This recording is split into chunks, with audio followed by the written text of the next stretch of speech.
Tähelepanu! Alates 1. juulist saab osa inimesi hambaravihüvitist 85 € aastas, näiteks pensionärid, rasedad ja kuni 1-aastaste laste emad.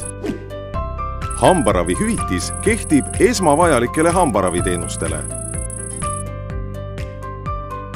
Ühel hambaarsti külastusel katab 85-eurone hüvitis kuni 85% sinu raviarvest. Näiteks, kui sinu hambaravi arve hüvitavate teenuste eest on 80 €, katab hüvitis sellest 68 € ja sinul jääb tasuda 12 €. Kui külastad samal aastal veel hambaarsti, saad ära kasutada hüvitise jäägi 17 €. Kõigi nende teenuste eest, mis ei kuulu hüvitavate teenuste nimekirja, tuleb tasuda täishinda. Hüvitise summa arvestatakse sinu raviarvest kohe maha. Sa ei pea esitama ühtegi taotlust ega dokumenti. Hüvitist saad kasutada Haigekassaga lepingu sõlminud hambaarstide juures. Leiad nad Haigekassa kaardirakenduselt. Loe hambaravihüvitisest lähemalt Haigekassa kodulehelt. Hoolitse oma suu tervise eest.